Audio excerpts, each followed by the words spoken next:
What is up, hotties? Welcome back to another episode of Stay Hot. I'm Blaiden Kirk, joined as always by my two favorite co-hosts of all time, Matthew Spawnhour and Theo Ash. And of course, it's brought to you by our good friends over at FanDuel. If you're doing any sort of DFS or sports betting this NFL season, make sure that's where you're getting your action in. Today, we're giving you our top 10 teams in the NFL a third of the way through the season. We will, of course, also do the Stay Hot locks. Matt, you have a pretty decent lead after this week. Both Theo and I had some losses go against us, and both of your locks came through. So I think you're up 8 to 6 to 5 right now. So looking good. Season's over for you two fellas. It's over, man. It is over, but hey, how you guys doing on this beautiful Wednesday evening? I'm all right. I'm good. I can't complain. Can't complain at all. You had Cam Ward inside your top 20 quarterbacks when you did your QB ranking quiz at blaiden.com if you want to take it yourself. I always, whenever I update the QB ranking quiz, I'm always doing it in a hurry. Today I did it right before I left for work at like 7:30 in the morning. So let me see what I had on my list here. Cam Ward at 20. Cam Ward, I think, has been good. And maybe that, Theo, you said this before we started recording, there should be a Patreon episode on like a film breakdown of Cam Ward. And I do think Cam Ward has outplayed his production by a pretty wide margin. Maybe 20 is too high. I might go, looking back, I might put Kyler and Bryce above him this year. But honestly, that's it. Like, I don't know if I feel like Geno's not playing particularly well. I thought early on it was a lot of him taking chances that weren't hitting, but now it's just really bad. Penix, I think Cam Ward is doing more interesting stuff than Penix is right now. And Penix also has Bajan and London in his wheelhouse to make work. I'll give, some people might throw Dart above him, and I could understand that, but I would still personally rather have Ward. The throws that he makes are very Mahomes, Stafford-esque at times. He can just make throws so far outside of his frame and across his body where it's like no one, especially I feel like even at his size, you don't expect guys to be able to make those kinds of throws because he's not like 6'3" or 6'4" with this, super incredible frame like Herbert or Trevor or anything.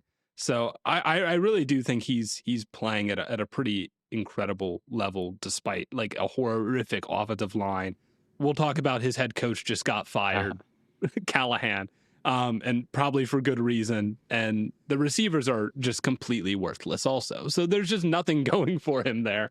And he's still finding ways to make plays. If you've seen a cut up of, someone posted a cut up of Cam Ward on TikTok, and all the comments were like, this has changed my opinion on Cam Ward because he's like throwing ridiculous passes. So yeah, I feel maybe he's not top 20, but he's definitely top 25. I am not falling for the fantasy Twitter propaganda of like, we need to talk about just how bad Cam Ward has been. I've seen a lot of tweets kind of like that. I have Cam Ward in fantasy too. That's the thing. I have him in the 32 team fantasy. I know that you do. You might be a little bit too far on the opposite end of this spectrum, but yeah, like Ward is obviously the worst statistical starter of the year. 100%. Yes. There's no doubt. But I don't know. I agree with you to some extent that like he's made some high-end throws and he wasn't helped out by the infrastructure in any type of way. I thought they might have decent infrastructure. I thought like, hey, they invested in an offensive line, like Calvin Ridley is there. This isn't maybe as bad as some other first overall picks we've seen. This doesn't have to be the Urban Meyer Jags, but it was. It just was. It might have been worse. I don't know. Well, this is Callahan. This is why Callahan got fired. I mean, it's not that the Titans aren't a good team or that Ward isn't putting up good numbers. Like those things you could kind of live with for a rookie quarterback or for a team that just had the first overall pick. The issue is that Tennessee isn't getting any results from the areas that they invested. The offensive line is made up of, one of the highest paid centers, a couple of guys who were, one top 10 pick and one close to top 10 pick. Another guy, Dan Moore, you just paid huge money.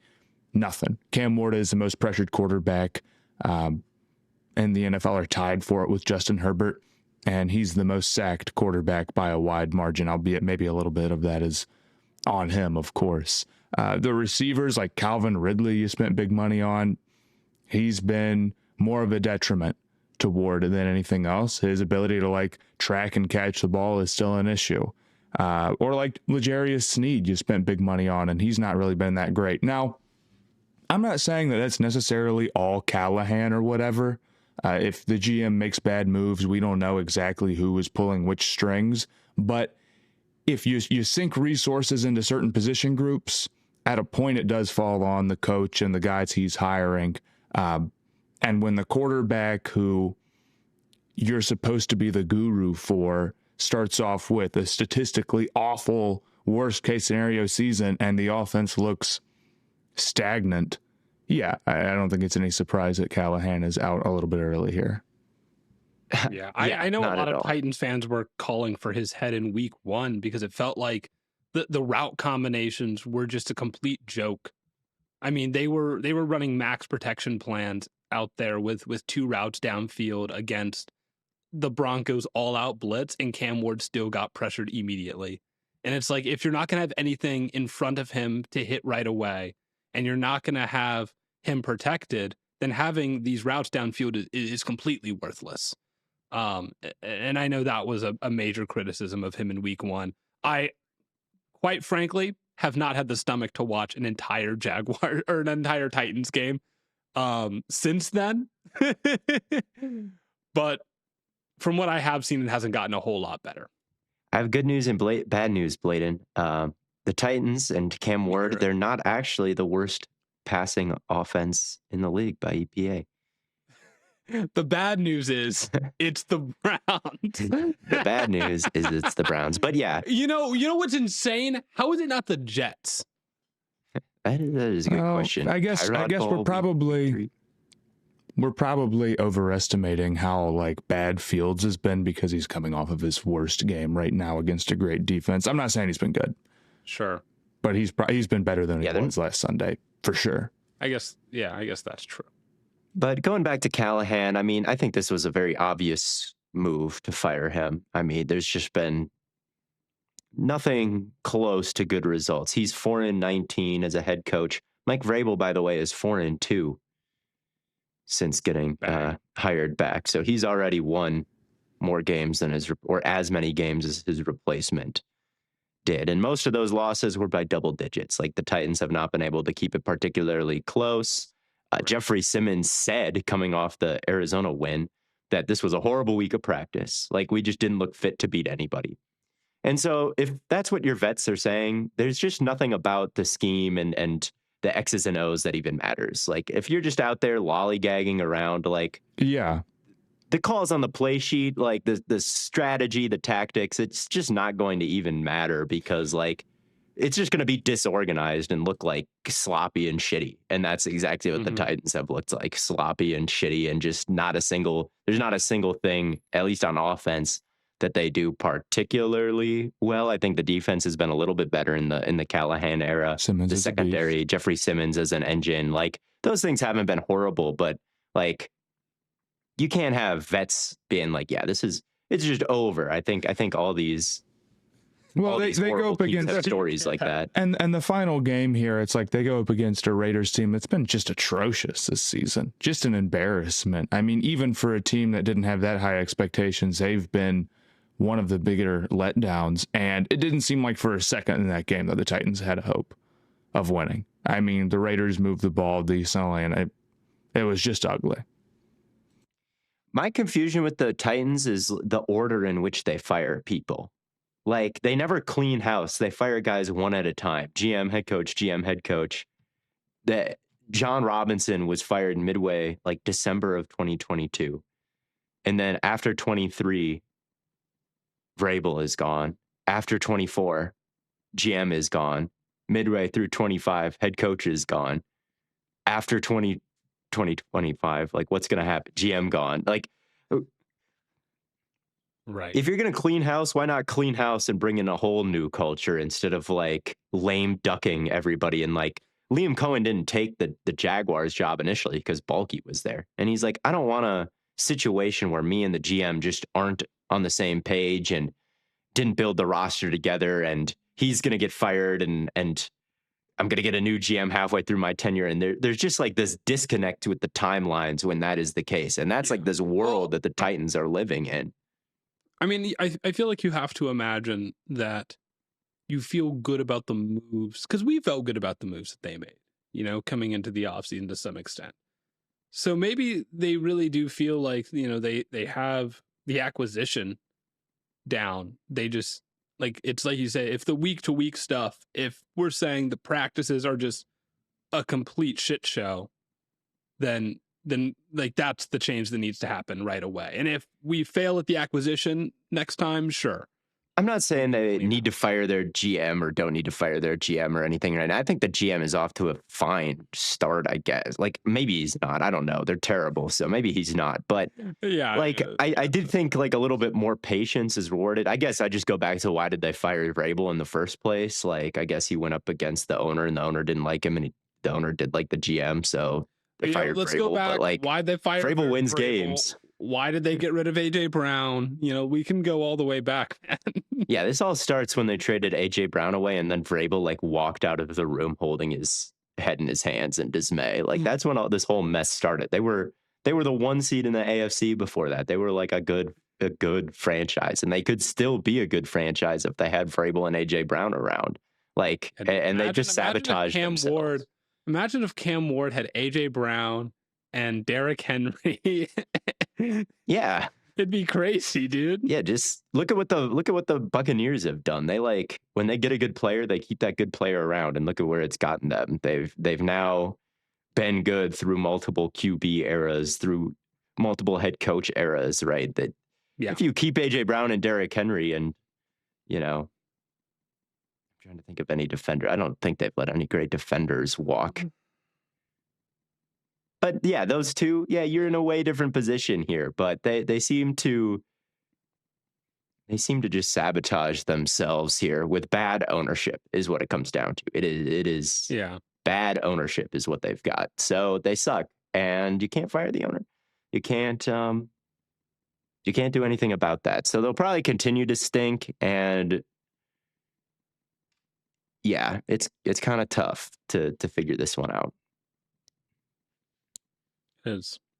They're not going to make our top 10 power rankings, Blaiden. Not quite. They're not on either of your lists. They're not. They're just off mine. Just before we get any further into this, and into the top 10, I want to let you know I am playing through possibly my biggest flu game of all time. I have a canker sore on the very tip of my tongue. It is unbelievably painful. I'm not going to show it to you. It's not. It doesn't look as bad as it hurts, but it hurts. It hurts so bad. So, do you have like a numbing? Yeah, agent? And it's great for 120, 150 seconds. But just counting the second in a podcast, it's a little tough. So I'm struggling out here. Just imagine I'm making really good points if at any point I'm maybe not saying as much as you believe that I should be. Just bite that shit off right now. I would if it wasn't my... What if we just cut off the tip of your tongue? Then it would probably be really hard to talk. I did that in preschool, and then they took scissors away from me for the rest of my life. They get you for that, bro. In preschool, they get you for that. They got me for that so bad that but I did get a popsicle out of the whole ordeal. Hey, and you know what? That's a win. A win is a win.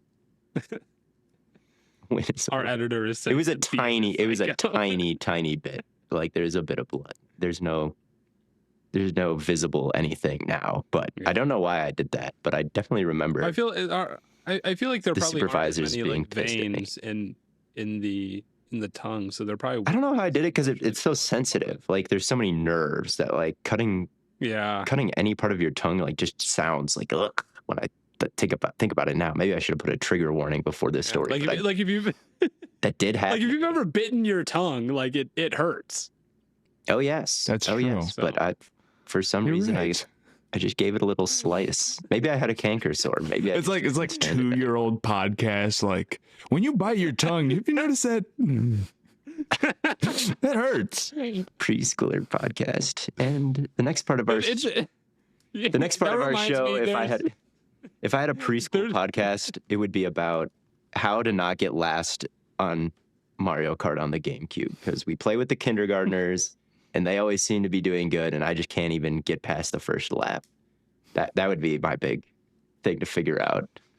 This reminds me of a bit that Steve Palazzolo and Sam Monson have, where because Steve Palazzolo is the one that came up with the term "big time throws," and Sam always makes fun of him because he says it sounds like a kid made up that name. He hates that name. It's like, yeah, it sounds like preschooler. It's like big time throw. So yeah, we're gonna like an announcer term.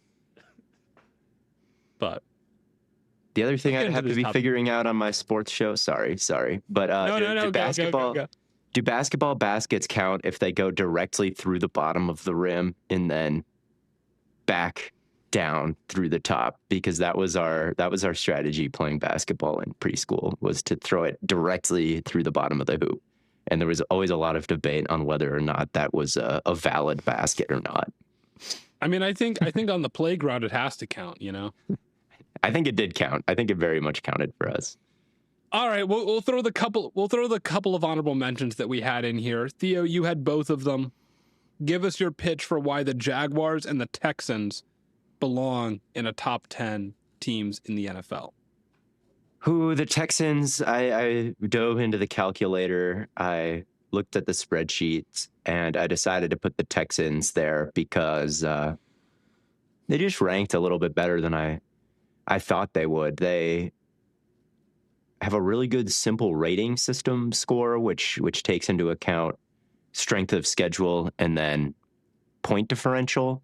And then I think they're top 10 in DVOA. They're one of the best defenses in the league again this year. They're top 3 in EPA there. The offense hasn't been great, but it's not necessarily in the negatives anymore. They won their last 2 games by a combined score of 70-10.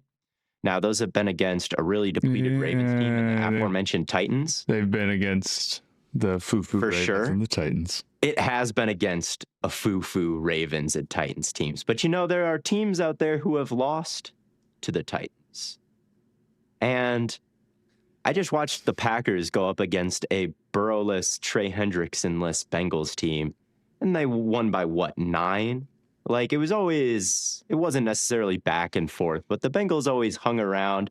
Those types of wins, they aren't That's fair. necessarily concerning, but you'd prefer to just blow the door. Blowing out bad teams means more than playing them in 1-score games. Strength of victory. For sure.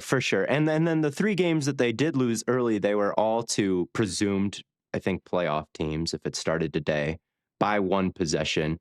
And they held the Buccaneers, Jaguars, and Rams to 20 points or less.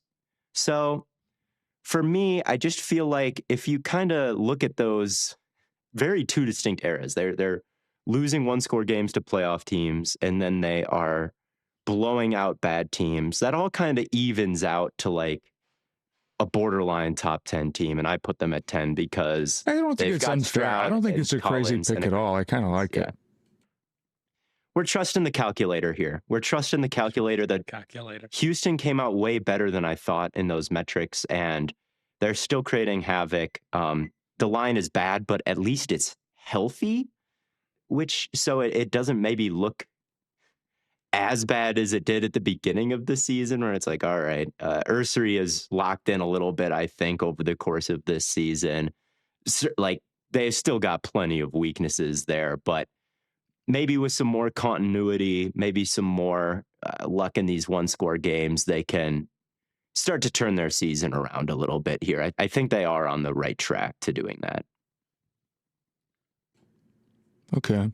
Yeah, I can see your vision with it. I mean, I worry about the offensive line just to have such a big weakness like that. But there's nobody outside of maybe 5-6 teams that I feel really good about without having a major weakness. So I think you could go maybe 16 deep in teams that are deserving to be top 10 or at least in the discussion. So I'm fine with it. I had a team that I think even has a bigger issue at my 10 spot, so I can't complain.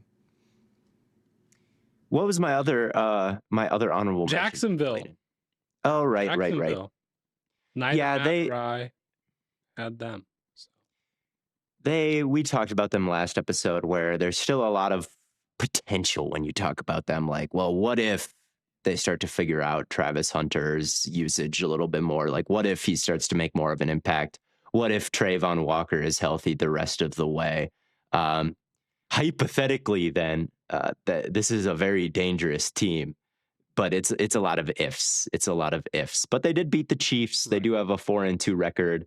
There's no singular aspect of their team that really stands out as being like hugely concerning. I mean, it's all inconsistent, but there's no liabilities that I can see, and they rank pretty well in most metrics as well. Yeah, I think they're. I just realized I left a huge team off of my top 10 list. I'm trying to decide where I want to put them because they're good. Or maybe I'll just say that they belong and I'll throw an extra honorable mention in there. But are they not on the top 10 overall because of your omission? Probably not. They probably would have just been an honorable because you guys didn't have them either. It's the Steelers. All right, that's not the hugest team to be missing. I mean, they're winning the AFC North. They're a one-loss team right now. Rodgers is playing the best football of his post-Packers year-oldness.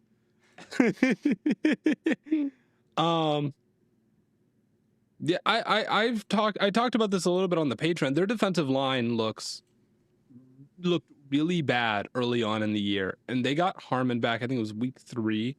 Since then, they have looked way better. Like, they were getting blown off the ball like you couldn't believe. Now they completely eviscerated Cleveland up front. Now Cleveland's offensive line isn't good, but like they were getting shredded by like the Jets, dude. Yeah, for sure. So this level of improvement to the defensive line, and then Rodgers playing as good as he is, DK looks really good, and I just think they've got a very complete team right now. It's the most complete version of them we've seen in a long time. Yeah, we'll see. Nick Herbig is number 1 in pass rush win rate, I believe. Like, that guy off the edge has just been a demon so far this season in relief of Alex Highsmith. And now you're getting Highsmith back. And it's like, do you even need him? Maybe he's a trade candidate, but I assume the Steelers will just like try to make their stable of late down rushers as big as they can be. So they've got the pass rush. Watt is still playing at a very high level. Cam Hayward, that is still playing at a very high level. DK is making contested catches. Darnell Washington is making a big impact out there, blocking and receiving. Jalen Warren playing very well. You're right that they are complete. I think they're a good shout for the top 10, but I mean, how high were you going to put them, Blaiden? I'm trying to see where they would have ended up had I gotten them. They would have ended up at 8 because I would have put them at 8, and so like.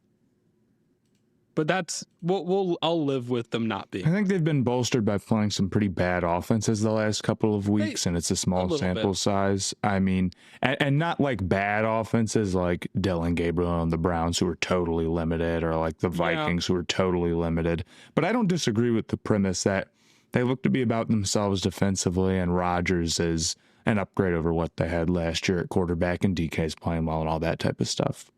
Yeah. So I'm more excited for them than I am for, any other team in the AFC North right now, including the Ravens, who we also don't seem to have on any of our lists here. So, but outside of the Steelers, the top 10, at number 10, we have the Philadelphia Eagles. despite their weird start, they've lost 2 straight. They're still here in the top 10. They sit at 4-2 now. They lost to the Giants. What is what is it about this team that gives you optimism still? Because we know the problems. They're still very talented, I think. I mean, that's personally what I thought. And first off, I mean, they are 4-2 still. They have still won a decent amount of games. I tried to ignore record to some extent. You just said the Steelers had 1 loss. Yeah, but like I said, but obviously you're not. Record also shouldn't be that ignored. I mean, guys, we have at number 1. The guys we have at number 1. Fair. But yeah, what were you saying about the Eagles, Matt? What I was saying was that I think they're still a really talented team that's won a lot of games. It has a capacity to be a great rushing unit. But yeah, it comes down to their offense needs to be called better, and Hurts needs to play a little bit better and do a better job accessing the middle of the field. And the deep ball could be more accurate, which we know he has in him, and blah, blah, blah, blah, blah. We've talked about this, like, I think literally every single episode. You know how the Eagles are. I also think defensively, like, if Jalen Carter is firing on all cylinders, I don't think their pass rush should be such a negative. And if that's the case, then they have one of the best defenses in the NFL still. Talent-wise, they're still there for me. And they're not like a statistical disaster this season anyway on the defensive side of the ball. They're just not quite living up to their potential. I have some faith that they can get better at this as the season goes on, even if cornerback 2 is probably going to be an issue for them outside of a trade. So they're a little bit of I still think the roster gives them more upside than a lot of the teams that I have just below them. And if we want to say like how the teams are playing right now, okay, well, the Eagles are coming off of games where they're throwing, complete ducks, and they just, let up 30 to the Giants, and that was a terrible performance. And they only got a couple of weeks before they play them again, and they got to get right. But if we're talking about maybe, I guess, who we'd want to be, I still think the Eagles can figure it out. So I'm not quite ready after 2 losses to throw the Eagles off my list entirely. I think they haven't looked like a top 10 team so far this year. So I have them off my list, but I think after the bye, we'll see, because that's in 2 weeks. Can they get Landon Dickerson back playing healthy? Because he's been banged up the entire year. Even when he's in, he's like clearly not himself. Quinion Mitchell, he's dealing with a hamstring. That's a delicate situation. Maybe he'll go week 7. Maybe he'll go week 8, but could you hold him out until the bye? If you did that and kind of held these guys out, and even if they drop the next 2 and they're 4-4 at the bye, they come back after the bye with okay, here comes Quinion Mitchell, here comes Landon Dickerson fully ready to go, here comes Jalen Carter, here comes the new OC. Yeah, here comes the new OC. Could it be that they become a juggernaut in the second half of the year, or it looks closer to how it did last year in the second half of this year? That 100% isn't ruled out. But man, the offense just has more flaws and more ugliness than just about any other team in the league. If you're going just off what that looks like, I mean, you could fire Sirianni just like Brian Callahan got fired. I feel like there's that many just gaffes and ugliness and things that don't make sense. I don't think it would be totally unreasonable for them to consider firing Sirianni. I mean, he's had now 2 failed offensive coordinator replacements. I mean, to some extent, it's just extreme. It's pretty extreme to fire a guy 6 games after winning a Super Bowl, almost no matter what. Yeah. Yeah, it'd be insane to fire him now, but after the season, you could do it. I mean, he doesn't seem to have the Dan Campbell gift of passing on a philosophy from coordinator to coordinator. The brain drain that affects them is just crazy. You don't see Andy Reid dealing with that when his coordinators go somewhere else. You don't see Campbell dealing with that. You don't see Sean McVay dealing with that. You do with Sirianni. Right. Mm-hmm. Yeah. So that's the Eagles at number 10. At number 9, we have the Denver Broncos. Matt, I'm assuming this is the team that you thought had a pretty glaring flaw.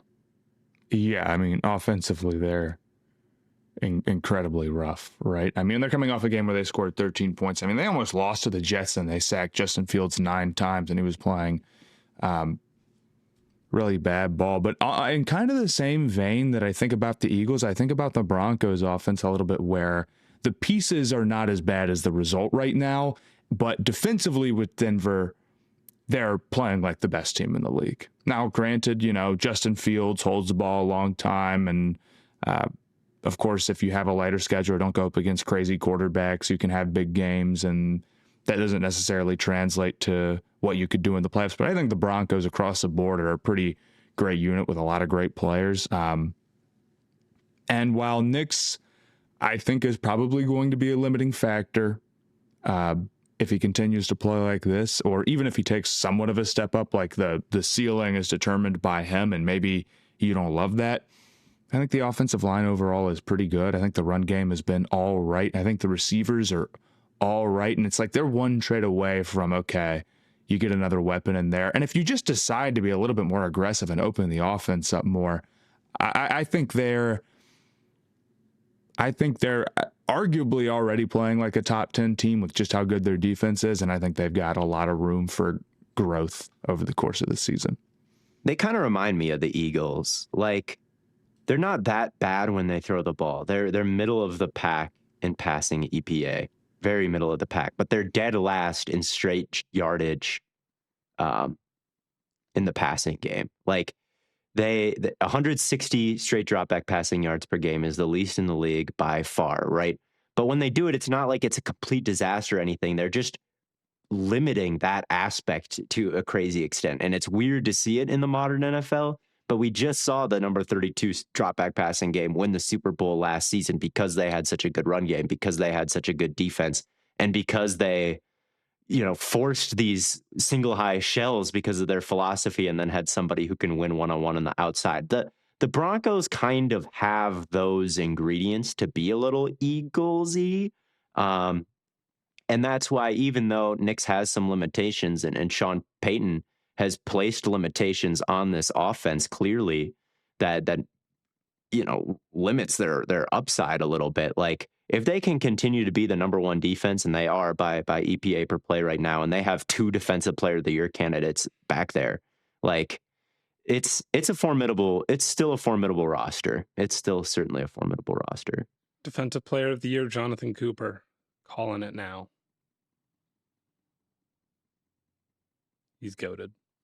Yeah, I mean, they're just such a great defense, and that's the main story with them. Even if the offense isn't up to par, the defense will just make up for it. I completely agree. That's why I had them. I mean, I guess in my new instance of my top 10, they would technically be the first team out because of the Steelers. But let's get into the rest of this list. These are the teams that were kind of all right, time out. Theo, you're muted, and that whole segment got screwed up. We gotta stop. Yeah. Where do you want me to pick up from, Matt? Just pick up from the transition. Yeah, I completely agree. This Denver defense will be perfectly capable of keeping this team afloat, even if the offense is subpar. But let's get into the teams that we all have on our top 10 list, because that's 8 through 1 here. And at number 8, no, I lied. We don't all have number 8 on the list. That's the Buffalo Bills.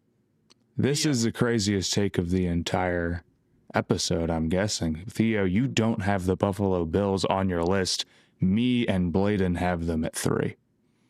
Yeah. Whoa. I am pretty concerned about Buffalo's just overall roster construction. I'm concerned about the draft that they just had, and no impact from their first round pick. No impact from really any of their rookies outside of Deion Walker, who does look fantastic. But this was a defense that allowed 30 to the Chiefs, and they lost in the playoffs, and just overall wasn't good enough. And it's just continued to deteriorate. It's just continued to deteriorate. The safeties were bad. They're worse this year. They doubled down on that room. And Tre'Davious White cannot be like your answer at corner, and we don't know when Hairston is coming back. Like, they just are getting boat raced, and they're giving up points to teams that they shouldn't be giving up points to. And they're not going up like the Texans, right? They're not winning 70-10 against some of the bottom feeders on their schedule. Like, even those have been sort of these one-score games. We look at the Ravens game and we think about that and how great that was, but now it doesn't look so great for either of those teams, right? And on top of that, like, Josh Allen and the offensive line is a great engine, but they just don't have really reliable receivers. So now teams are able to blitz them and play one-on-one on the outside. The Patriots play a lot of man. They're not able to really punish that. I don't know. They're outside the top 10 in DVOA right now. It's hard to win the Super Bowl with a defense that's this bad. It's hard to get to the Super Bowl with a defense that's this bad. They really feel like a fundamentally flawed roster right now. They haven't replenished the receiver talent after Diggs left the way they need to. The defense is just so far away on the back seven. I just think I didn't have the Eagles on my top 10 either. And I just think it's because I'm seeing too many like obvious flaws right now. And I just think there are 10 teams playing better than the Bills right now. I really do. I don't think that's unfair. I guess my list was trying to be a little bit more projective than just how they've played so far this season. And yours was more so like how everybody's been up to this point, which I think is totally fair. Sure. I'm not saying that like that's the wrong way. And honestly, it's fair to take a bigger bird's eye view of the Bills and say like, well, they're always in it at the end. And like, just bet on Allen. It's not a bad idea at all. And it's something that I'm kind of doing with the Chiefs in my list, but I'm not doing it with the Bills. But I feel like the Bills are just a little bit more concerning. I am more concerned about the Bills defense than the Chiefs at this point. I mean, it's hard not to be. And I guess my thought with Buffalo through the first 4 or so games was like, the offense is probably the best side of the ball that anybody has in the league right now, because their run game is so good and they have Josh Allen. But now you've seen at least one game where I think the receivers are definitely a letdown. And if I'm going to say my positive spin, like I've given to the Broncos and the Eagles, is that you could go out and make a move for a receiver pretty easily. You know, a lot of teams need a cornerback. It's bad, bro. If you need a cornerback, it's over. There might not be a ton of guys to go get. But at receiver, it's like you hear rumblings of like a Jacoby Myers trade, which I don't know, that might happen before this podcast even gets out, or a DJ Moore trade is possible, or all sorts of dudes. So I think they could address it if they want to. And I don't want to get too low on like Shakir and some of the tight ends. Like they were a little bit banged up. Right. So they can be better than that. Of course, they don't have like a star guy that really goes out and makes defenses adjust a game plan against them. And maybe the Falcons are a little bit better of a team than the 30-point loss they had to the Carolina Panthers showed. Like it's not all terrible. Same with the Patriots, right? But if the offense is going to struggle against good defenses because the receivers can't win and Allen can't get the ball out quick under pressure, then yeah, the defense being an issue and being as bad as it is a big deal, and you can't excuse it away. Where with like the Chiefs, it's like, okay, the defense might be so-so and might have its games, but Mahomes is just so consistent winning all the time that you're like, he'll take care of it. And I would maybe take that over literally everything else, right? Yeah. Yeah. And I Theo, you're muted, by the way. But I would definitely take, to some extent, I do think Kincaid is a big loss for them to not have in that Monday night game. And I brought this up on the Patreon episode. Like, for Allen not to have Kincaid, it does make things a lot harder on that offense. I think he is the star, if you were to say, to have one in the receiving game. And they do have James Cook also in the run game. They've got good running backs outside of Cook. So I do really like their offense at large. And I think if we're kind of looking at it the same way as the Broncos, it's like that's the offense that'll carry. And I just think that offense is that offense can be as good as it needs to be. If they're fully healthy, they can go toe to toe with anyone. So I'm just not. It is a little bit predictive, like you said, Matt. I think to some extent. And Theo, we had this discussion a little bit at the end of the Patreon episode. You know, the Bills right now aren't winning the AFC East. The Patriots are, because obviously the Patriots beat the Bills, and none of us have the Patriots on our top 10 list. I was thinking about it coming into this, and then I realized, you know, as good as Drake May has been playing, there is still a lot that is left to be desired for this offense. The run game, it is the worst rushing offense in the NFL by EPA by a wide probably margin. A little bit to do with fumbles as to why it's such a wide margin if I had to take a guess. But yeah, the run game stinks. Fair enough. Yeah. Hey, I got Terrell Jennings. It's only because of the bad plays that they're making to take those out. They're fine. All the bad plays, they're really good. And even like Diggs has been playing okay. Like he's been playing pretty good, but I feel like they need they need another difference maker on this offense outside of Drake May right now, and they just don't have it. They need a defensive end to really pressure too. I like Barmore and Williams, and those guys have done great, but it's kind of all defensive tackles and then Harold Landry on that line a lot of the time. Like Keon White hasn't necessarily broken out. You've got Clavon Chase on to be out there in the pass rushing situations for sure. But like a lot of that Bills game, it was like Williams at defensive end and then Barmore, and then there's Samoan guy, I think he is. Yeah. Tungai. I can't remember. Tonga. Togiai? Is it? Togiai. Yeah. Not Jelani, not the linebacker, the defensive tackle. Anyway, so they've just their starting defensive line platoon is just a bit big and heavy. Let's go with that. They could use a little bit more speed and elasticity around the edge for sure.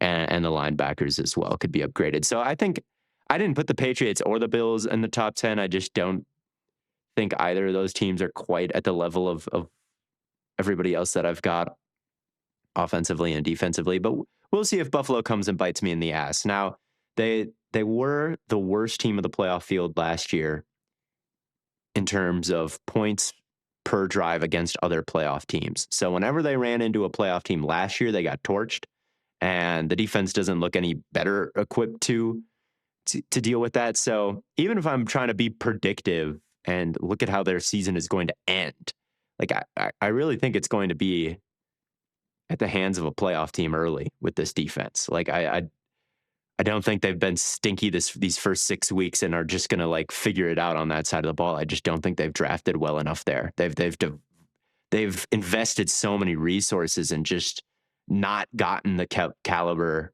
of players that they need. Bosa has been a decent addition, but that's about it. And Walker. So maybe the front four can really hit some sort of new level, but like I don't really think so. Like they're good, but I don't know if they're going to be the best four-man pass. They've been a little banged up. They could be healthier.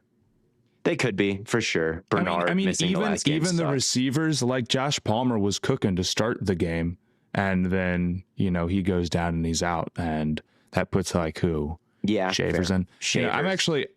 Elijah. I'm not even going to pretend I was relying on Palmer in the 32-team league, and he got hurt, and it was crushing, bro. And I also had Calvin Ridley, and I also had David Njoku. All those guys went out in the middle of the game. And Neighbors was my first pick. So there's not going to be a league next year. But there's not going to be a league next year. Nope. That's so true.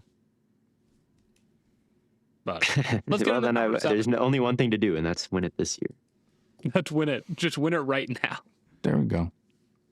Number 7 starts the sequence of teams that we all have on our list, and that is the LA Rams. I mean, I assume there is some level of like, it's just Stafford and Puka and McVay, and those guys are all just goated. And then also their defensive line is ridiculous. Yeah, I left them up because I'm giving them grace and assuming that Puka is going to be back at some point, and I'm not like going to sit here and say, well, right now they're without Puka or anything. He's only out for like a couple of weeks, right? It looked bad, but it didn't end up being. They're just talking about after the bye. So, okay, like he might end up missing one game.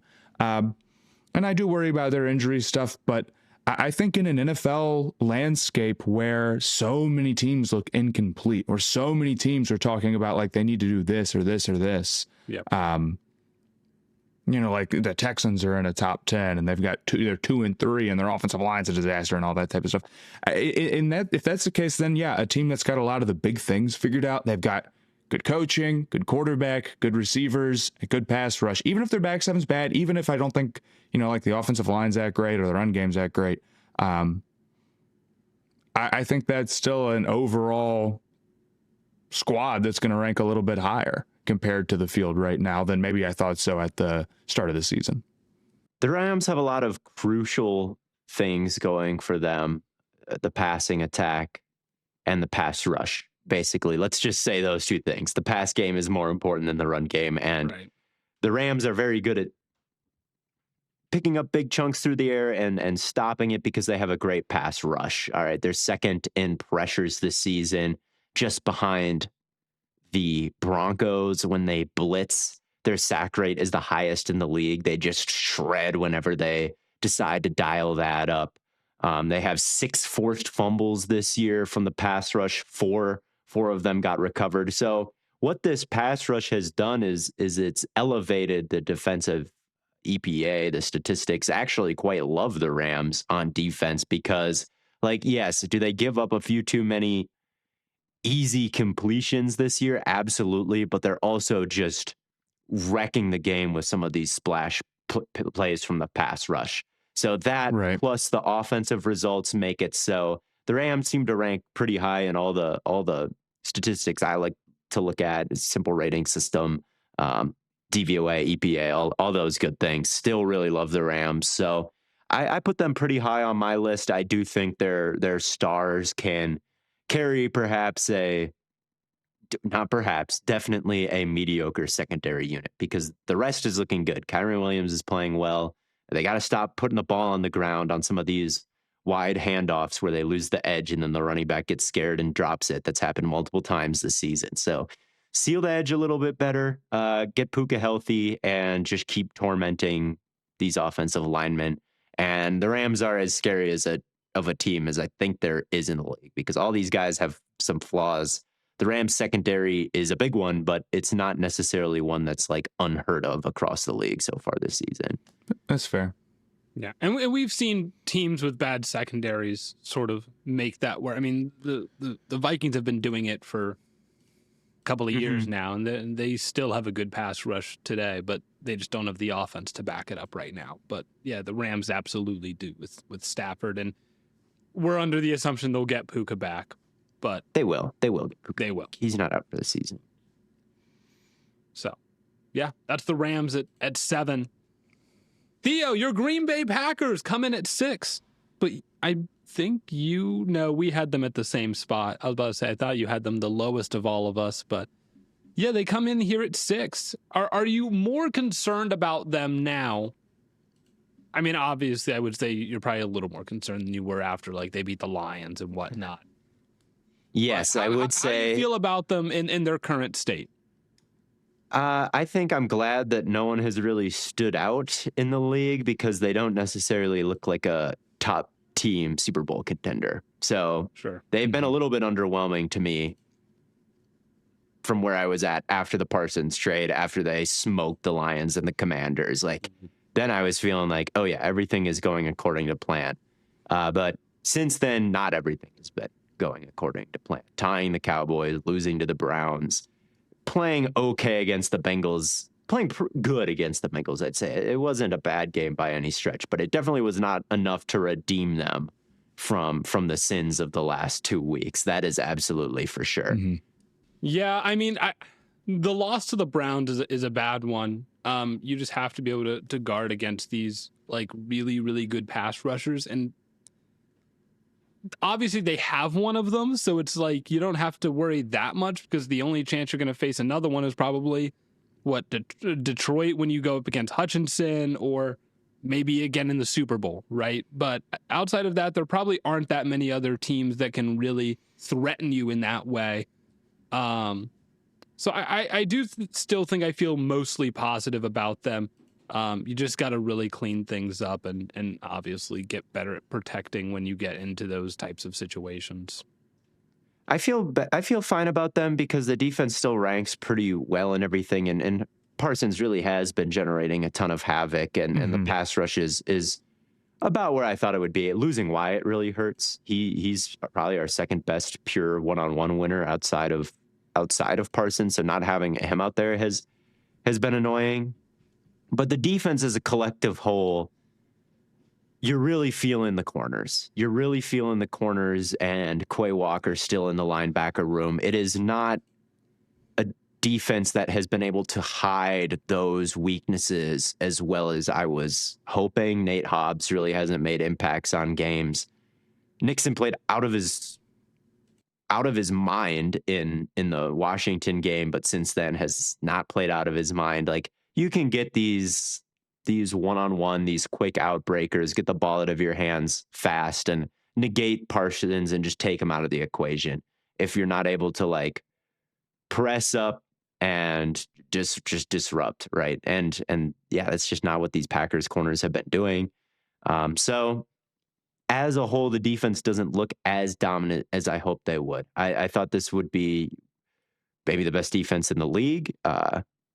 One of the best defenses I've ever seen, as good as the 2010 defenses, right? Like, and I don't think they've been quite that, even with Parsons. They've been able to maintain their defensive fineness from last year, which I don't think if they didn't have Parsons, I don't know where they would rank. All right, I don't know where the regression would hit, but they haven't been quite as good as I would have hoped. Yeah, they'd be pretty rough without Parsons. I think they would be. I think I agree. I mean, there was a second there where it didn't even look like the secondary was that bad. It's like they went up against the Lions, a team. It's like you kind of expect they would be able to expose it. Mm-hmm. It's like they're such a well put together, like pick you apart type of team. And when they couldn't do it, you're like, all right, definitely don't feel as good about the defense as a whole or it being unexposable. It's not necessarily bad because I think they're pretty well rounded on the other side of the ball. And I think as a whole, like you still have Parsons and maybe it's just that like you can blame it on Dak being the greatest quarterback of all time or something like that. But yeah, I think Green Bay, very much a team that's been letting you down since the first two games, just in the sense that their expectations were so crazy high after that, and rightfully so. They were balling. But I still think that they could easily be a team to figure it out towards the end of the season, or even just start figuring it out now, right? Or be the team that maybe isn't perfect all year, but then gets hot in the playoffs. That's absolutely within their wheelhouse. So I'm really not that low on them. Yeah, they're easily a top 10. I would really raise my eyebrow at anybody who didn't include them because, yeah, this is the second ranked passing drop back offense by EPA right now. Like, Jordan Love is averaging 8.6 yards per drop back, I think. Like, Blaiden, you have your ranking quiz out. People are way too low on Jordan Love. Like, I put him in my top 10 and everyone's like, let me pull up the current. He should be in the MVP conversation like more than he is. Like, he is. He's playing a fantastic football. So I cleared out the consensus from like before today. So this is just from what people have been putting in today. Jordan Love comes in at 10 right now. 10, so he's just barely sneaking in. But here's the thing. That's probably biased because I'm guessing a disproportionate amount of people doing your quiz also happen to listen to Stay Hot, and a disproportionate amount of those people are taking the side of a one Theo Ash. Not that I even disagree with you. I think you're right about Jordan Love. Yeah. No, but that's not a bad point. Like the group think is starting to show. Yeah, even the biased group think has Jordan Love at 10, which means half of them have him below 10 approximately. And that just shouldn't be true. Everyone should have Jordan Love in their top 10. Everyone should have Jordan Love at their top 10. He's not that turnover prone. People got to get it out of their heads that he's. Where is Baker right now? Where's Baker? Let me pull it back up. I just closed it out. Jordan Love is a baller. I didn't mean Baker's to at 4. See, okay. Whoa. Baker's at 4. He's got to be above Herbert then. Oh yeah, easily. Dude, Herbert's at 11. Okay. Twitter people. So I don't think swear my to God. theory about how we got to Jordan Love at 10 is right at all. Do you want I'll give you the top 16 in order if you're ready. Yeah, I'd like to hear it. It's, Patrick Mahomes, Josh Allen, Lamar Jackson, Baker Mayfield, Matthew Stafford, Joe Burrow, Drake May, Jaden Daniels, Jared Goff, Jordan Love, Justin Herbert, Dak Prescott, Jalen Hurts, CJ Stroud, Daniel Jones, Trevor Lawrence. I have a hard time. Dak is the most being egregious outside the ranking top 10 is insane. I mean, what's the sample size on this? That could also be it. It's going to be pretty low. I opened this up like whenever that tweet went out, so like 11:30-ish a.m. Eastern, so it's been like maybe 8 hours. Okay. So there's probably, I mean, I would guess maybe a 100, maybe even a couple hundred, but not that Okay. many. That's not, that's low, but it's not like that low. It's not like It's one not dude that put low. Dak at 32. No, Actually, it's probably a handful of trolls is what it is. It's probably like 4 Eagles fans, no disrespect.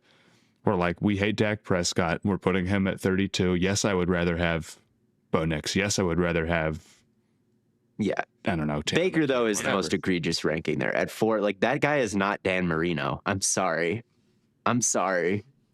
Like, he's missed his share of throws. Like, he's had his share of gaffes this season. Like, it's not. But like, I can understand. Crazy. I can understand why you would put Baker high. Not having Dak in your top 10 when the Cowboys are the number 1 offense by EPA. Like, what are we talking about? Dak being 12 is maybe that is more egregious, but I don't like those results. But anyway, Jordan Love has done nothing they will but clean up. They'll clean up and be consistent, and he's been so good since he became the starter in 2023. All it is, playoff appearance. Now they're first in the division, with the second best passing drop back EPA in the league right now. Like, all he does is just go out there and produce. He's got a strong arm. He's got good pocket presence. He gets through his reads. He's like light on his feet. He doesn't really take that many negatives. His sack rate is 4%. His interception rate is 2. Like, that's pretty good mark for both of those numbers. Like, he gives the Packers a very, very high floor and a high ceiling. Like, those two things are connected. And Golden just balled out last week. He looked really good with the ball in his hands, like breaking tackles, tracking the ball over his shoulder, like getting separation. The whole season he's been pretty good. Last week it started to turn into more production. They're getting Christian Watson back soon, it sounds like. The offensive line has gone through a lot of iterations early this year. So hopefully the run game can start to become more efficient. Hopefully they balance out their play calling a little bit because they are so run heavy when their passing is just a little bit more effective. So I think there's a lot of things they can straighten out. And then their defense it's been disappointing, but it's also second in DVOA right now. So I think early in the season, DVOA puts in a defensive adjustments. So second might be a little bit rich, and some of those small sample size schedule adjustments might be a bit much for them right now, but still second is second there. You need to be a top 5 unit basically since 2020 to get to the Super Bowl in the NFC on defense. Like these 49ers teams, these Eagles teams, Tampa Bay back in 2020, like those were really good defenses. The Packers seem to have they have a chance to get there. They definitely have a chance to get there with a great offense. They definitely have pretty good Super Bowl chances still, but they're not playing at their best, not even close these last 3 games. No, they're not. And that's why we don't have them at number 1 or anything, even though that's where the expectations would have been after trading for Micah Parsons. But at number 5, we're getting into the top 5 here. Speaking about Baker Mayfield, we've got Tampa Bay at number 5. Matt, you had them a little lower on your list. I'm curious as to why. I mean, I still had them on, and I think they're well within like they're well within like this sort of range, I guess. I'd solidly have the Packers above them, but I do think Tampa's rushing game hasn't been that great. I think they've won some tough games close. I think they've gotten some good luck with the turnovers and whatnot that could stop breaking their way.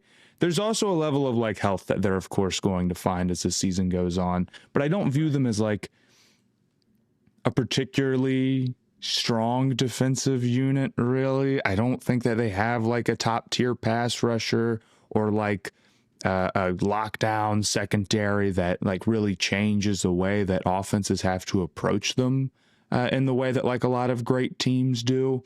So even though they're injured, I think there's a little bit of a possibility of some sort of falling back down to earth from like the passing offense, and maybe getting Bucky back doesn't like supplement the run game enough to make up for that. But I also think they're really good anyway. I think they're a team that's, I mean, obviously incredibly dangerous to even other really good teams. So I'm not like super low on them or anything. I had them at 8. We've got them at 5. Yeah. And we all had them on the list, and I think nobody had them over 5. So we all agree with the range. I don't want to be too negative on them. I had them at 4, but okay. I think it's a valid shout to put them a little bit low. Just they don't rank super well in the statistics that I look at. And the defense is the main part of that. They're 17th in defensive DVOA. They're also 31st in special teams DVOA. So they're kind of bleeding some value there. The defense, they blitz a lot, but they're also allowing a lot of holes in the coverage when they do blitz, I think is the thing I've noticed most about them. When they blitz, they are 18th in yards per coverage rep. So like they're kind of middle of the, and they blitz more than any other team while being kind of middle of the pack covering in those situations. There's just a few too many gaps in their zones. They're not getting sacks when they blitz at a very high rate either. I think they're 18th. They're 17th in sack rate when they blitz too. So it's not like they're just swamping teams when they do it, and there's a few too many holes on the back end. That is why they're kind of a middle of the pack defense. And then yeah, you're right. The offense has been pretty great. It's been pretty great, but it hasn't been quite to the level of like the Colts. It hasn't been quite to the level of like the Chiefs so far this season. So we'll see though, because they are so injured. I mean, they've really Bucky and Cansey and Evans and like Jesus, those are maybe the 3 best players on the team outside of Wirfs, who's also missed time. Right. Yeah, I mean, they just need, I that's kind of my philosophy, is they're a team that's been so good, been winning games, and they're gonna get healthier. Mm-hmm. And so my imagination of a max force Buccaneers team right now is, dude, they could be as good as any team in the end. Like they're currently the 1 seed in the NFC. They could go to the Super Bowl if they are as healthy as they need to be once they get back to max force here. Yeah, So. yeah, they're not that different than the Super Bowl team that dominated with Brady. Like they've got a lot of those same pieces playing well, and they've supplemented that team with like a lot of other great young players like Bucky, like Cansey. Well, Cansey's out for the rest of the season, so they're not getting him back. But no, they're getting him back. No, they're not. But yeah, they're doing everything while missing him has been pretty impressive. I think Logan Hall has gone from a defensive tackle definitely on my shit list, like Tillery style, just getting blown off the ball in the run game, just being one of the worst run defenders I've ever seen, to like someone who's more okay there. Hassan Reddick has been a good addition. Like they've done just enough. I don't know if they quite have the firepower. I don't know if they'll win the Super Bowl, but like I can see it. They're very complete. They have drafted well. They have in every single unit made the right decisions. So we'll see what they look like if Evans comes back and some of the guys they are getting back. Yeah. No, they've definitely drafted well. Can't say that enough. 4 and 3, I kind of want to hit in tandem here. The Seahawks and Colts, 2 teams who had kind of weird expectations coming into the year. The Seahawks, I felt like we were all a little bit lower on. just because, there was uncertainty with Darnold, and obviously he's been incredible. And their defense has been really good, and JSN looks like the offensive player of the year right now. And then the Colts, I mean, we were like, dude, their quarterback situation is a complete question mark. We have no idea how that could look. And now Daniel Jones is playing the best football of his career. And on top of that, they've got another offensive player of the year candidate in their own right in Jonathan Taylor, who's playing as good as any football player on the planet right now. These are two teams that I think are kind of in the same vein as where they could very easily represent either both of their divisions or both of their conferences in the Super Bowl right now. That's kind of how I feel about them. They're playing as well as you could possibly ask, and I don't think it's fluky. I think it would be hilarious if the Super Bowl was Seahawks Colts. That's what I'm saying, dude. I would say sick. that nobody would have gotten that one if that's what it ends up being. Yeah, I mean, I don't know. They've certainly both overachieved, and in part because their quarterbacks have overachieved, which you question. I mean, Daniel Jones a little bit more than Darnold. I'll say this about Seattle. They're kind of a weird team because when you got into the season, or before the season, you're like, well, how's the run game going to be? That's a big, big focus. Yeah. Right. And the answer is like really bad. And they haven't been running the ball well whatsoever. They basically have the same issues that they've had before, which is the interior of the offensive line isn't very good. And if the interior offensive line isn't very good, it's hard to be a good running team, believe it or not. But in spite of that, defensively, they have been awesome.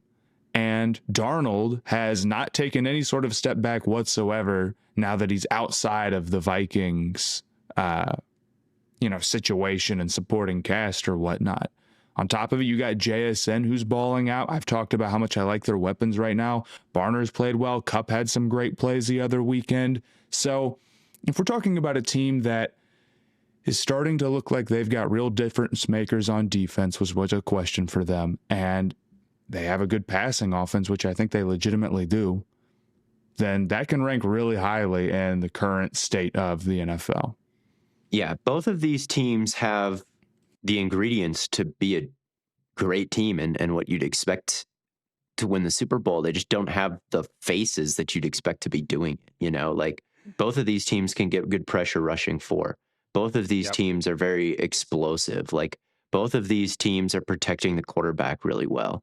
It's just not with the guys. It's not with the quarterbacks. It's not with the big name coaches that you expected, right? You expected the Bills to be playing like this. You expected the Ravens to be playing like this. Well, they're not, but the Colts and the Seahawks are. And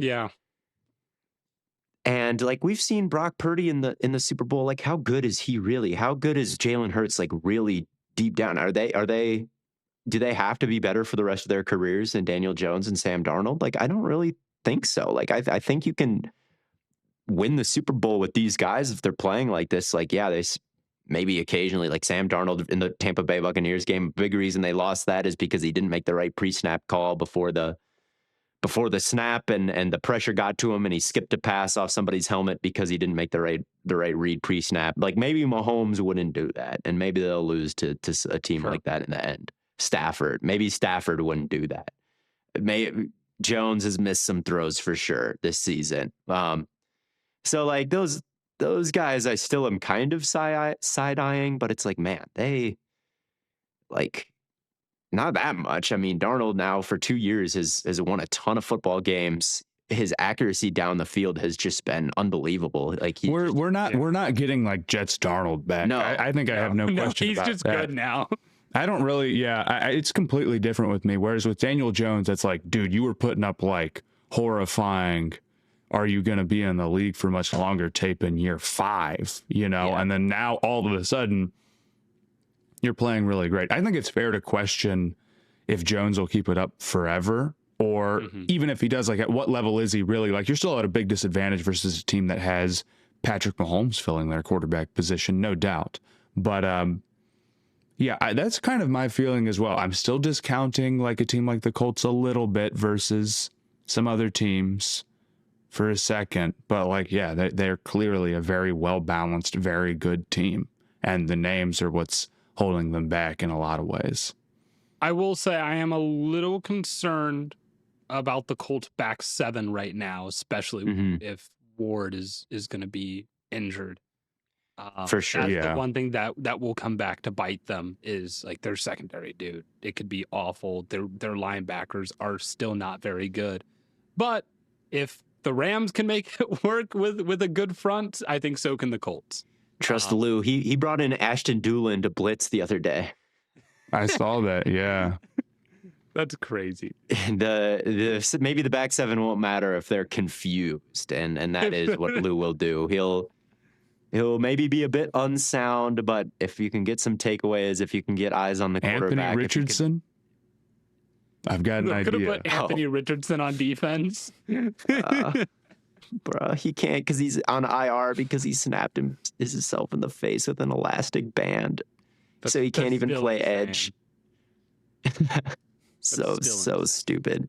He could play like nose tackle. They're kind of at the ideal receiver situation too that like the Packers have tried to do, but it doesn't work because all their guys drop the ball. Yep. But the Colts like genuinely have a situation where like, well, none of these guys can be doubled because it's like everybody is equally as good as each other. And so like, what are we going to do? Are we going to double Josh Downs and let Alec Pierce go deep? Like, are we going to double Pierce and let Josh Downs go underneath? Are we going to, I don't even think you can double Tyler Warren because he's like running around the backfield. You've got all these receivers covered. You've got Jonathan Taylor keyed on, and then Tyler Warren runs right up the seam and burns. Yeah, there's just no way that everybody. You just can't. All of them deserve doubles, is what it is. Yeah. All of these guys deserve. Alec Pierce deserves a double when he goes deep. But you're only allowed 11 players on the field, so it's nearly impossible. It don't work. And their offensive line is good. And their line is good, and Jonathan Taylor is good. So they do have that kind of perfect balance. I don't think their defense is nearly as legit as the Seahawks, but I think the balance of their weapons and their line is better than what the Seahawks have. So that's for sure the difference. Yeah, absolutely. I mean, this is the Colts offense that I dreamed of in that video I made. Blaiden is always right. Some people haven't figured this out yet. I'm still waiting for the day where the Saints go 0-17. You're close. You could be close. I'm getting there, man. Spencer Rattler was too good this year. They should have ran with Shuck, and then we would have been at the promised land. People should genuinely be excited that Cam Ward has the Blaiden stamp. That's true. That's true. Blaiden is always right. Jalen Hurts, who would have thunk it? The Colts, who would have thunk it? Who would have thought these agendas would I just know who would be thinking those things. I just know it's Blaiden Kirk. Matt Corral. Number two. Who knows where Matt Corral, he's coming back, dude. I swear. When Matt Corral hits, I won't be surprised. They're gonna bring him into Pittsburgh is what's gonna happen, and he's gonna win 40 Super Bowls, and he could win like an XFL or whatever it is now championship, and we'll count that. We will. The top two teams in our 2025 entering week 7 NFL power rankings. The Detroit Lions are at 2. The Kansas City Chiefs are at 1. But Blaiden, Matt, Theo, the Chiefs, they're 3-3. How could you possibly have them at number 1?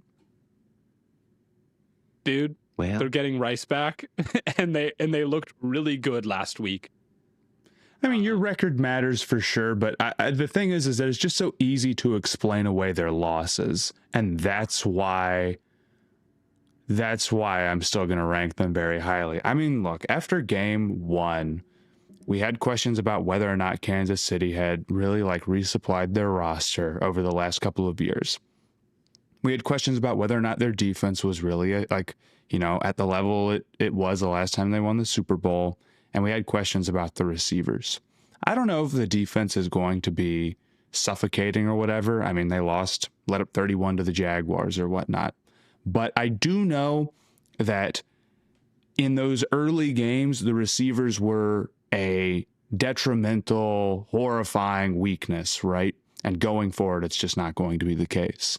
There is a path for this Kansas City team to be not Patrick Mahomes making up for horrible wide receivers and a great defense making it all work, but an okay defense that can have its moments is made up for with Patrick Mahomes cooking with a really good receiver room. that's the new look. And honestly, like with Mahomes running as much as he is this year, it just feels like he's so difficult to get off the field and so difficult to stop. And I mean, I think there's a chance that Rice comes in. I mean, I feel like Rice is their best receiver. Yeah. They haven't even gotten their best guy back yet, and they already look really good. Maybe it's an overreaction, but with nobody looking like totally complete, there was a couple of teams where I'd say, all right, they're, like before the season, the Ravens, I'm like, dude, their defense is really well rounded, and offensively they should be able to throw and run. All right, cool. They're up. There's no team like that right now that I really feel like that. Maybe the Colts, if you say Daniel Jones is the guy or whatever, and they'll get healthy and you're not worried about the back. But like in general, it's just really hard to find teams like that don't have glaring holes. So give me Kansas City, who maybe still has some holes, but has Patrick Mahomes and all these stars and some good play design in the short game and stuff like that, and they're just hard to deal with. I mean, dude, they're fourth in EPA per play on offense and fourth in success rate. And second in DVOA. And they don't have, and that's with multiple games where they were just screwed at receiver. That's what I'm saying, dude. And running back. Yeah. And they just missed Simmons in the last game. Like they've missed some pillars of their offense, multiple pillars of their offense in every single game, because Rice has missed every single one. And then at least one other player has been out. Some sort of cornerstone player has been out in all the other 6. So right. Two franchise cornerstone players have been missing from every game the Chiefs have played, and they're still second in offensive DVOA. I mean, what's preventing them from just running away with the offensive results the rest of the way? Because Rice is the perfect guy to be getting back right now. I mean, his like per route numbers before getting hurt last year, they were like Puka Nacua-esque. Like he was so efficient. Right. And you've got these guys who are just crazy at just clearing out the zones on top. They've got the speedsters back. They've got Brown, and they're playing pretty well. And they push everything vertically, and then you run Rice in, and Mahomes hits him, and Mahomes is spun around or done whatever, look somebody off or done whatever he has to do to like swirl the linebackers. You get Rice the ball in all this space where he can catch and run. Like that's exactly the type of player that they need. That is really gonna light this tinderbox, I think, on fire. Their line is looking good. The left side of the line with Suamataia, he doesn't look as much like a liability anymore. Last season, that left side of the line, I mean, Mahomes was just getting killed from his blind side every single week. And this year, like whether it's Moore or whether it's Simmons, like that just isn't what's happening. So this is the best offensive infrastructure Mahomes has had in a while. I'd put money on him winning MVP right now. Like he's been really efficient already and has all this going for him. If this offense ranks 6th, or if this defense that is ranks 16th, 17th, something like that, I'd be feeling okay about the Chiefs going forward. Because the Bills and the Ravens, those guys are not at their best right now. And if I'm betting on the Colts or the Chiefs to go in the Super Bowl, I'm taking the Chiefs. Chiefs. FanDuel has Patrick Mahomes as the favorite to win the NFL MVP award. There you go. That's because he is the best quarterback. And that's almost always who they Thank you, Matt. No, see, here's the thing, Matt. You say this. There are a lot of people who don't think this anymore. Like, this is... Was Mahomes consensus one on the quarterback list? He is. Okay. It's Mahomes. I mean, it's Mahomes. It was people were like, no, it's Allen, dude, for a while. It's Lamar too.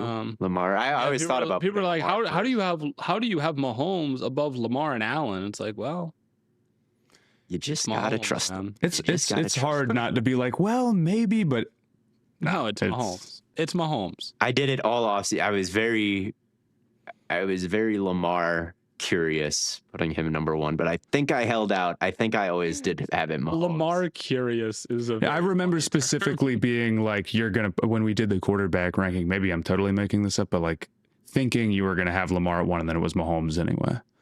Yeah. Mm-hmm. Yes, I may have. I don't know what I did on Nerd Sesh because I ranked all the quarterbacks.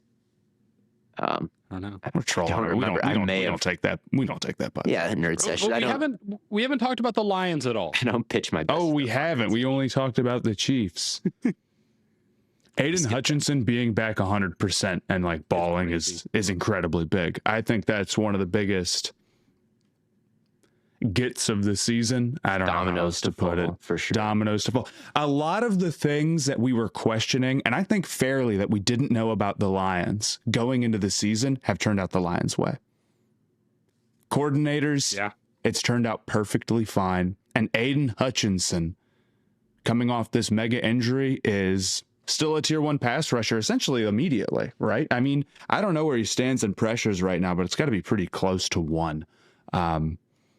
So when you look at the Lions, maybe they have some of the issues that you talk about, like the last couple of years where you're worried if Goff gets off of his spot or whatever. But I think Goff in the pocket is still a great player, and you can do a whole lot worse than Jared Goff. I view him as good and a threat.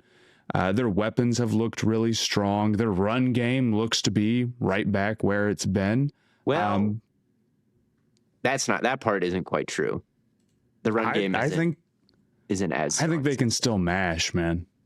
They can, and Sewell's like still fantastic, but they're 11th in rush EPA right now.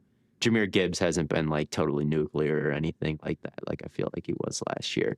I do feel like they're feeling the Ragnow loss a bit. I don't know if they're quite. Again, I feel like all the top teams were at their strongest last year, maybe 2 years ago for the Lions. I don't think this is the peak of them, but it's maybe 90% of it, and you'll take that. You will absolutely take that if you're Detroit.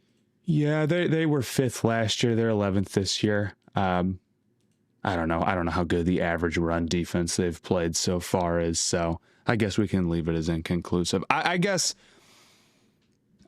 maybe I'm viewing it on the terms of like, what if it all falls apart without the coordinator and Ragnow being gone? Yeah, and I think sure. It's still been good, so that's a fair call out.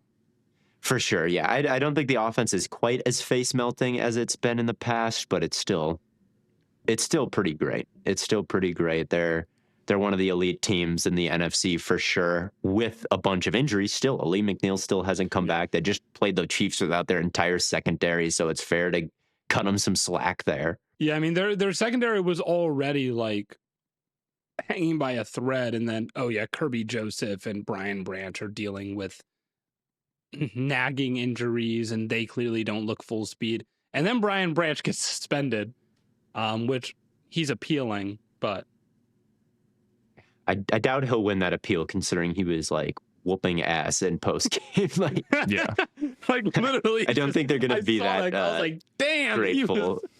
But I don't think that he started it is going to win an appeal. I don't know if I've ever seen an appeal. Bro, he started.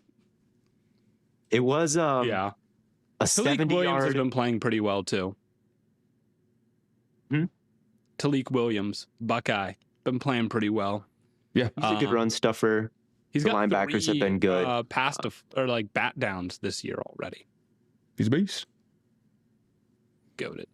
I will say the Chiefs did crush them. Like the Chiefs went 70-yard touchdown, 50 yards, 55 yards touchdown, 81 yards touchdown, 28-yard punt, 69-yard touchdown, 34-yard field goal. End of the game. Like that's not enough punts and a few too many 50+ yard drives. That's part of the reason why I have the Chiefs at 1. Yeah, for sure. So I think I had the Lions a little bit lower than 2 because of the defense. I think I put the Colts and the Seahawks even above them. But okay, I can see your vision. I think the Lions defense has some meat on the bone health wise, but it's not unfair.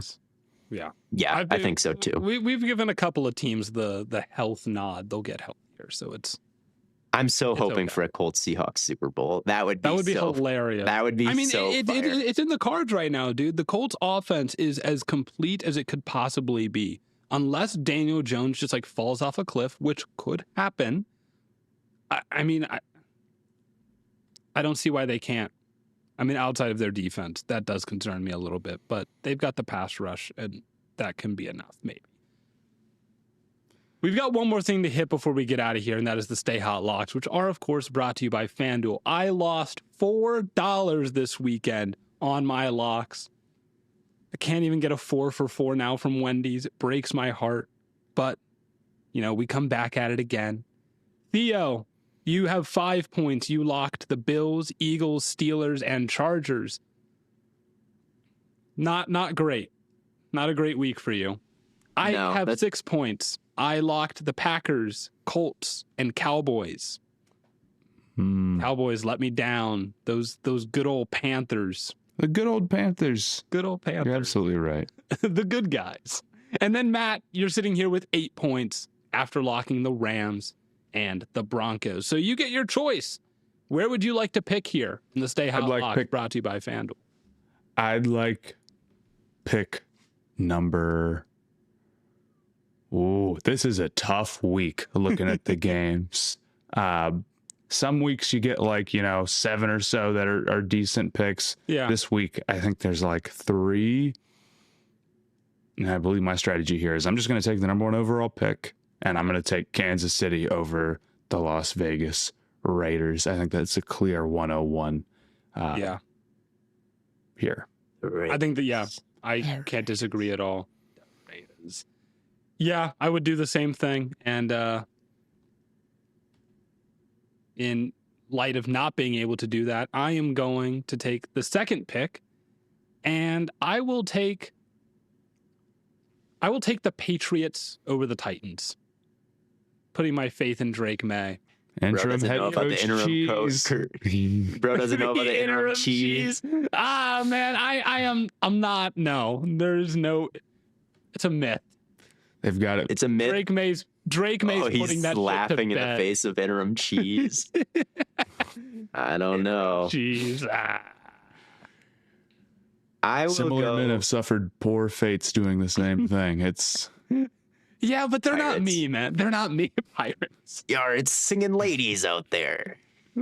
They want to love me.